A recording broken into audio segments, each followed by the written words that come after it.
Hello guys, we are back with the next episode. मेरा नाम है अपूर्व पांडे और आज के इस वीडियो में हम लोग रशिया और यूक्रेन की पूरी क्राइसिस को डिस्कस करने वाले हैं एंड पूरी तरीके से जानने वाले हैं कि इस क्राइसिस में कौन कौन पार्टीज और कौन कौन सी कंट्रीज इन्वॉल्व हैं, और अगर ये क्राइसिस होती है तो रशिया को और पूरे वर्ल्ड को, यूक्रेन को क्या क्या नुकसान हो सकते हैं। सो गाइस, इस वीडियो को एंड तक ध्यान से देखिएगा, बिकॉज आप ये वीडियो देखेंगे तभी आप समझ पाएंगे कि अगर वॉर होता है तो क्या प्रॉब्लम्स आ सकती हैं, वॉर नहीं होता है तो क्या प्रॉब्लम्स आ सकती हैं, क्यों ये वॉर टल नहीं पा रहा है, क्यों इतने दिनों से क्राइसिस चल रही है। एंड गाइस, अगर आपने अभी तक हमारे चैनल को सब्सक्राइब नहीं किया है तो do subscribe to the channel और वीडियो को थम्स अप दीजिए and comment in the section, comment section में, और कमेंट करके बताइए कि आपको और किन टॉपिक्स पे वीडियोस चाहिए।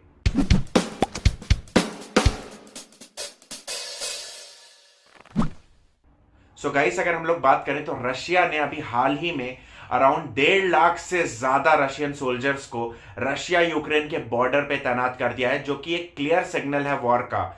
ये चीज जानने के बाद यूएस ने बीच में आते हुए बचाव करते हुए यूक्रेन का ये बोला रशिया को एंड बाकी सारी नेटो कंट्रीज को ये अपने सपोर्ट में लेके आया, जिनमें फ्रांस, जर्मनी, यूके एंड और भी 27 डिफरेंट कंट्रीज हैं। उनको एक साथ लेके आया एंड उनके साथ प्रेशर बनाने की कोशिश की जा रही है व्लादिमीर पुतिन, जो कि रशिया के प्रेसिडेंट हैं, कि ये वॉर को टाला जा सके। व्लादिमीर पुतिन ने क्लियर डिमांड्स रखी थी कि यूक्रेन, बेसिक 2 डिमांड्स थी उनके। डिमांड्स ये थी कि यूक्रेन को नेटो कंट्री की स्थापिता कभी ना दी जाए, उन्हें उसे नेटो मेंबर्स में इन्वॉल्व ना किया जाए, और उन्होंने ये भी कहा कि 1997 के बाद नेटो कंट्रीज में जो भी ट्रूप्स के डिप्लॉयमेंट हुए हैं वो सारे डिप्लॉयमेंट्स को रोल बैक कर लिया जाए। सो गाइस, इससे होगा ये कि अगर यूक्रेन को नेटो कंट्रीज में शामिल नहीं किया जाएगा तो नेटो का आर्टिकल 5 जो ये कहता है कि अगर नेटो के किसी भी मेंबर पे अटैक होता है तो वो पूरे नेटो ऑर्गेनाइजेशन पे अटैक माना जाएगा, और इसकी वजह से अगर किसी भी एक मेंबर पे अटैक होता है तो बाकी मेंबर्स भी उसकी सहायता के लिए आ जाते हैं, जिसकी वजह से कई जो वीकर मेंबर्स हैं उनमें ट्रूप्स लगा के रखती हैं। जैसे कि यूएससी अभी हाल फिलहाल में अपने ट्रूप्स पोलैंड एंड आसपास के रीजन्स में डिप्लॉय किया। हालांकि उन्होंने बोला है कि अगर अटैक होता है तो यूएस के सोल्जर्स भाग नहीं लेंगे इस अटैक में, बट अगेन ट्रूप्स के होने की वजह से एक सेफ्टी प्रदान होती है। सो रशिया की फर्स्ट डिमांड ये थी कि जितने भी ये नेटो मेंबर्स हैं वो अपनी मेंबरशिप यूक्रेन को न दें। दूसरा, वो कंट्रीज जिनमें हाल फिलहाल में ही नेटो के मेंबर्स ट्रूप्स आए हैं आफ्टर 1997, उन्हें रोल बैक कर लिया जाए। सो इससे होगा ये कि जियोपॉलिटिकल सिचुएशन बहुत ही कई सालों पीछे चली जाएगी एंड रशिया के लिए यूक्रेन के and rest of the European world के डोर्स खुल जाएंगे, जिसकी वजह से काफी global security concerns and Europe में जियोपॉलिटिकल सिक्योरिटी क्राइसिस अराइज हो सकती है, जिस वजह से नेटो कंट्रीज एंड यूएस एक साथ आ चुके हैं यूक्रेन के बचाव में। ये पूरे विवाद की बात करें थी और पूरे विवाद की शुरुआत होती है 1990s में, जबकि सोवियत यूनियन का विभाजन हुआ था। जब सोवियत यूनियन का ब्रेकअप हुआ था उस टाइम पे मोस्ट न्यूक्लियर वॉरहेड्स जो थे वो यूक्रेन में रह गए थे एंड रशिया ने उस टाइम पे यूक्रेन को क्लियर अश्योरेंसेस दी थी कि अगर आप ये वॉरहेड्स हमारे पास दे देते हैं तो हम लोग फ्यूचर में आपको एश्योर करते हैं कि ना तो आपके ऊपर अटैक करेंगे और आपका प्रोटेक्शन भी करेंगे। बट गाइस, ये सारे अश्योरेंसेस को टेस्ट तब कर लिया गया था जब 2014 में यूक्रेन के prime minister president Victor Yanukovych ने एक मेजर यूरोपियन यूनियन से डील होने के करार को मना कर दिया था। उस टाइम पे हुआ ये कि एक बहुत ही मास प्रोटेस्ट शुरू हुए starting from eastern regions of Europe, Ukraine, and वहां पे हुआ ये कि रशिया को मौका मिल गया कि ईस्टर्न रीजन में एक आपस में सेपरेटिस्ट मूवमेंट चल रहे थे एंड उसने क्या किया कि नीचे के पार्ट में जहां पे क्रिमेरिया पेनिनसुला रीजन है उस पे अटैक करके उसको अपने में शामिल कर लिया। सो गाइस, हुआ ये कि ईस्टर्न रीजन में भी थोड़ी प्रॉब्लम चल रही है, प्रो रशियन ग्रुप्स चल रहे थे एंड नीचे के रीजन जो कि क्रिमेरिया पेनिनसुला का रीजन है उसको रशिया ने कैप्चर कर लिया। उसके बाद से ये क्राइसिस और ज्यादा हीटअप होना शुरू हो चुका था एंड एट द एंड जब से यूक्रेन की नेटो मेंबर्स के अंदर शामिल होने की बातें शुरू हुई तब से व्लादिमीर पुतिन को ये एकदम अच्छा लगना शुरू नहीं हुआ, उन्होंने काफी वार्निंग देना शुरू किया। और गाइस, नेटो के जो मेंबर्स है अगर उनकी बात करें तो नेटो के भी कई मेंबर्स चाहते नहीं है कि यूक्रेन उनमें शामिल हो, और नेटो की ये क्लियर कट एग्रीमेंट है कि जब तक सारे मेंबर्स चाहे नहीं तब तक कोई न्यू मेंबर ऐड नहीं हो सकता। So guys, Ukraine officially NATO का मेंबर नहीं भी है, बट प्रिटेंशन ऐसा चल रहा है एंड यूएस का इतना ज्यादा इन्वॉल्वमेंट है एंड बाकी कंट्रीज इस तरीके से इन्वॉल्व हो रही हैं कि एक तरीके से अनऑफिशियली ये नेटो के मेंबर्स की तरह ही काम कर रहा है, हालांकि ऑफिशियली यहां पे नेटो की फोर्सेस डिप्लॉय नहीं हुई हैं। इसके बाद यूएस ने जब देखा कि बढ़ते रशिया के थ्रेट काफी ज्यादा जियोपॉलिटिकल सिचुएशन को हैम्पर कर सकते हैं, तो उन्होंने बाकी कंट्रीज जो हैं उनके साथ भी समझौता करने की कोशिश की और काफी उनके साथ मिलकर प्रेशर बनाना शुरू किया। अभी रिसेंटली हाल फिलहाल में यह हुआ कि रशिया में ये जो टेंशन चल रही है इसकी वजह से रशिया ने ऑयल एंड गैस की सप्लाई, रशिया जो कि major exporter of natural gas in the world है, उसने नेचुरल गैस की सप्लाई कट करना शुरू की, जिसकी वजह से नेचुरल गैस के दाम ऊपर बढ़ना शुरू हुए एंड यूरोपियन यूनियन के और मेजर वेस्टर्न नेशंस ने ये व्लादिमीर पुतिन पर ये इल्जाम लगाया कि उनकी वजह से ये नेचुरल गैसेस के प्राइसेस बढ़ रहे हैं। और इसके बाद ये विवाद और ज्यादा सक्रिय तब हो गया जब यूएस ने इन्वॉल्व हुआ और यूएस ने इन्वॉल्वमेंट के बाद बाकी कंट्रीज के साथ समझौता किया एंड बाकी कंट्रीज के साथ समझौता करने के बाद जर्मनी ने रशिया को खुली चुनौती दे दी कि आप जो एक नई पाइपलाइन बना रहे हैं direct Russia to Germany through Ukraine, जो पहले क्या होता था कि वो पाइपलाइन मेजरली जो भी सप्लाई होती थी वो यूक्रेन के थ्रू होती थी, तो रशिया यूक्रेन को एक टैक्सेस के फॉर्म में एक चार्जेस दिया करता था जो कि यूक्रेन की इकोनॉमी का मोर देन 4% है।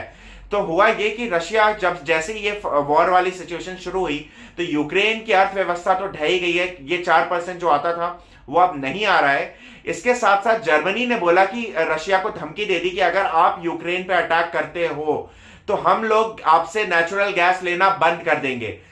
ये चुनौती अगर देखा जाए तो रशिया के लिए एक बार की नहीं है कि सिर्फ रशिया को ही फायदे होंगे, उसको लॉसेस ये होंगे कि उसकी मेजर इकोनॉमी जो कि नेचुरल गैस से चलती है उसके ऊपर जब सप्लायर्स लेना मना कर देंगे तो नेचुरल गैस बिकेगा कैसे, किसको बेचेगा रशिया। रशिया की अर्थव्यवस्था भी यहां पे दांव पे है। ये दोनों के अगर देखा जाए तो ये पूरा विवाद देखा जाए तो gas pipeline and gas supply के इर्द गिर्द मंडराता हुआ दिखाई दे रहा है, along with US intervention. US bar bar intervene कर रहा है, इन कंट्रीज के साथ दबाव बना रहा है। अब अगर गाइस देखा जाए अगर इनकेस अटैक हो जाता है तो क्या क्या हो सकता है। लेट्स सपोज अगर अटैक होता है तो फर्स्ट चीज तो यह है कि पिछली बार 2014 में यूक्रेन काफी कमजोर था, बट इस समय उसके पास काफी आर्म्स एंड कुछ और फोर्सेस एंड काफी मदद मिल चुकी है उसको बाकी कंट्रीज से, जिसकी वजह से वो स्ट्रांग है। Russia even if Russia invade कर लेता है और कब्जा कर लेता है तो रशिया को होल्ड करने में प्रॉब्लम होगी, ये एक मेजर चीज है। रशिया अटैक करने के बाद भी वहां टिका रहना रशिया के लिए मुश्किल है।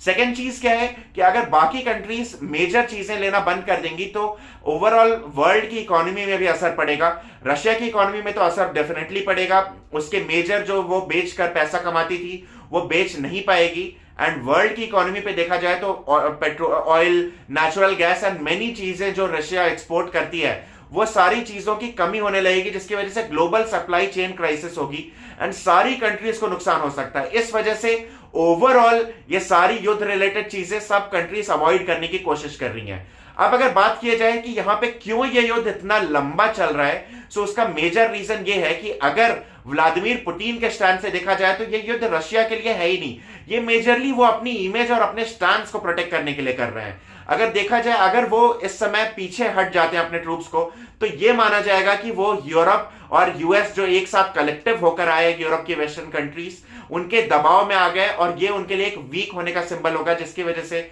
उनके पास घरेलू प्रोटेस्ट भी आ सकते हैं और उनकी सरकार के लिए भी नुकसान है। On the other hand Russia के जो डिमांड्स है वो डिमांड्स दूसरी कंट्रीज मान नहीं सकती, बिकॉज अगेन ये ओवरऑल एंटायर यूरोप के जियोपॉलिटिकल सिक्योरिटी को ब्रीच कर देगा, पूरी तरीके से शेप अप कर सकता है। ये पूरा का पूरा विवाद इसी रीजन से चल रहा है एंड इसके ऊपर निष्कर्ष आना काफी मुश्किल है। ऐसा हो सकता है कि यूएस एंड रशिया के Ukraine and Russia along with US के बीच ये जो स्टैंड ऑफ चल रहा है वो काफी लंबे समय तक चलता रह सकता है। मेन देखने वाली बात यह है कि अगर कोई सॉल्यूशन निकल सकता है तो एक ऐसा बीच का रास्ता निकल सकता है जिससे कि व्लादिमीर पुतिन वीक भी ना फील करें, उनको ये भी ना ऐसा हो, ऐसी तरीके का उपाय निकले जिससे कि व्लादिमीर पुतिन को भी लगे कि वो भी एक छोटी विक्ट्री जीत गए हैं एंड वर्ल्ड को भी उनकी डिमांड्स मानने की जरूरत ना पड़े एंड ओवरऑल यूक्रेन का इन्वेजन टल पाए। इस तरीके की ही कोई सॉल्यूशन निकल सकता है। हालांकि अभी जैसी सिचुएशंस लग रही है उसके हिसाब से इवन तो रशिया ने बोला कि हम लोग ट्रूप्स पीछे ले रहे हैं, बट यूएस का क्लेम ये है कि और ज्यादा ट्रूप्स रशिया डाल रहा है एंड मेजर ओवरऑल देखा जाए तो इस पूरे विवाद में हुआ ये कि यूएस के जो मेजर सेंटर ऑफ अट्रैक्शन थे वो climate change, China, dealing with the pandemic, ये सारी प्रॉब्लम्स थी। अब उससे बड़ी प्रॉब्लम यूएस के लिए हो चुकी है यूक्रेन का समर्थन करना एंड उसका प्रोटेक्शन करना। बिकॉज अगर यूएस यहां से हट जाता है तो चांसेस है कि अभी, बिकॉज क्योंकि Europe already Brexit, exit of UK and ये सारे problems along with that covid pandemic से डील कर रहा है। सो ओवरऑल हो सकता है ये कि अगर यूएस हट जाता है तो यहां पे रशिया को एक स्ट्रॉन्ग होल्ड मिल जाएगा इन्वेजन का। इसी रीजन से रशिया काफी ज्यादा लगा हुआ है इन्वेड करने के लिए। सो गाइस, आप वीडियो में कमेंट करके बताइए अगर आपको कोई भी डाउट्स है, आपको कैसा लगा हमारे ओवरऑल पूरा लॉजिक और किस तरीके से ऐसा एक्सप्लेनेशन लगा। और गाइस, अगर आपको ये वीडियो पसंद आई तो डेफिनेटली शेयर करिए विथ योर फ्रेंड्स, बिकॉज ये एक जनरल टॉपिक है and everybody should be knowing about this. So guys, keep on sharing, keep on subscribing to our channel, and also guys, अगर आपको ट्रेडिंग एंड डीमैट अकाउंट शुरू करना है तो आप लिंक्स इन डिस्क्रिप्शन यूज कर सकते हैं एंड अपना डीमैट अकाउंट शुरू करके हमारे ट्रेड्स कॉपी कर सकते हैं। And guys, join us from Monday to Friday during market hours for daily trading session. अगर मार्केट अच्छा है, वॉलेटिलिटी नहीं है, तो हमारे लाइव ट्रेडिंग सेशंस होते हैं जिसको आप ज्वाइन करिए guys, and earn and learn in the entire process. Thank you so much guys for watching this video. Happy trading and bye bye.